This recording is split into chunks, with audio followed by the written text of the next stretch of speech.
ओम नमः शिवाय। दोस्तों, आज मैं आपके सामने लव मैरिज और अरेंज मैरिज कुंडली में ऐसे क्या योग होते हैं उस पर चर्चा करने वाला हूँ, क्योंकि बहुत सारे लोग मुझसे ये पूछते हैं कि मेरी कुंडली बताइए कि लव मैरिज है या अरेंज मैरिज।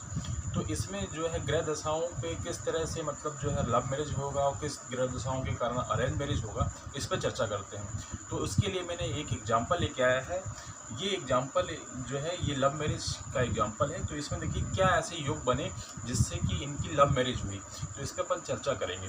तो सबसे पहले ये देखिए कि ये जो पंचम भाव जो होता है, ये पंचम भाव ही लव का ही कारक होता है, मतलब लव प्रेम विवाह का कारक होता है।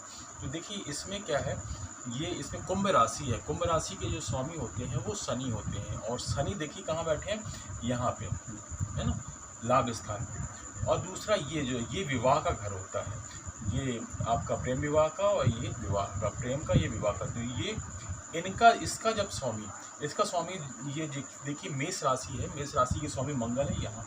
तो इन्हीं इस घर का स्वामी और इस घर के स्वामी की जब आपस में युति हो या दृष्टि संबंध हो या कहीं भी बैठ जाए ये, तो उस तरह से जो है इनका जो है प्रेम विवाह का योग बनता है। और ये यदि मान लो 6, 8, 12 में बैठेंगे तो इसमें क्या होता है कि इसमें और पाप ग्रह की दृष्टि यदि पड़ जाए तो इसमें प्रेम विवाह होने में दिक्कत होती है। और यही यदि ये जो है शुभ ग्रह में बैठे हों तो फिर इसमें जो है आसानी से जो है प्रेम विवाह हो जाता है, इसमें किसी तरह की प्रॉब्लम नहीं होती। तो सबसे ज़्यादा इम्पोर्टेंट ये है कि अपन को देखना पड़ेगा कि पंचम भाव जो है और आपका जो है सप्तम भाव, इसके जो स्वामी हैं ये आपस में कहीं भी दृष्टि संबंध बना लें या युति होके करके बैठ जाए, तो इस तरह का ये योग यदि बनता है तो उस व्यक्ति का प्रेम विवाह होगा ही होगा।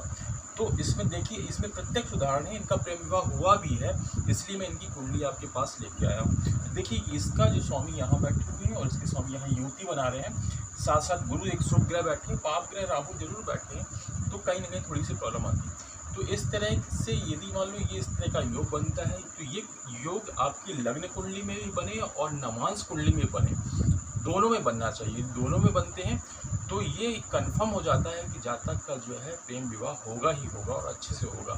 तो इस तरह से आप देख सकते हैं कि प्रेम विवाह की योग जो है आपकी कुंडली में है कि नहीं। अब ये बात आती है कि विवाह कब होगा। तो इसमें एक बहुत इम्पॉर्टेंट चीज़ है कि विवाह कब होगा। तो उसमें सबसे पहले जो है इन ग्रहों के स्वामी की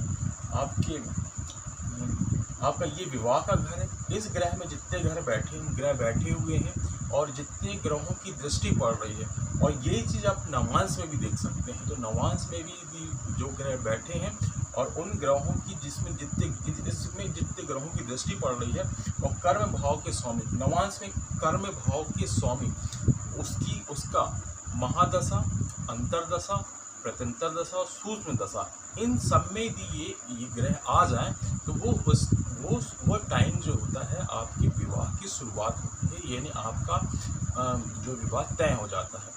तो इस तरह से जो है उस टाइम से आपका विवाह तय हो जाता है। इस तरह से आप विवाह कब होगा ये भी देख सकते हैं। तो ये तो थी लग्न कुंडली। इसके बाद में आपको एक नवांश कुंडली बताऊंगा कि नवांश कुंडली में किस तरह से योग बने हैं, इन्हीं की किस तरह से इनका, जैसे कि आपने देखा कि लग्न कुंडली में ये इनका योग बना, इसके कारण इनका प्रेम विवाह हुआ। और योग जो है नवांश कुंडली में भी देखेंगे अपन कि नवांश कुंडली में कैसा योग बनता है।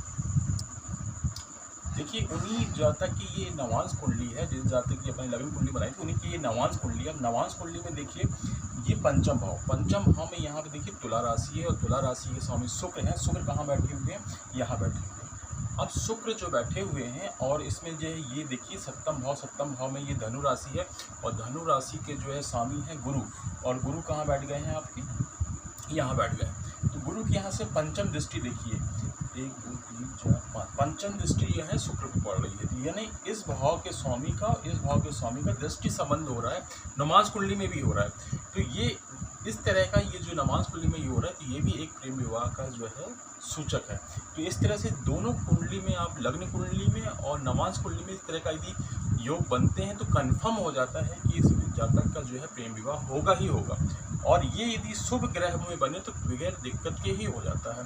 तो इस तरह से हम देख सकते हैं कि मतलब जो है किस तरह के योग जो है कुंडली में जो है बनते हैं, जिसके कारण जो है जातक का प्रेम विवाह होता है। और एक चीज़ और है कि चंद्रमा और जो है शुक्र की चंद्रमा और शुक्र की युति भी जो है आपकी कि यदि सप्तम भाव पंचम भाव के स्वामियों के साथ हो तो भी जो है प्रेम विवाह का योग बनता है।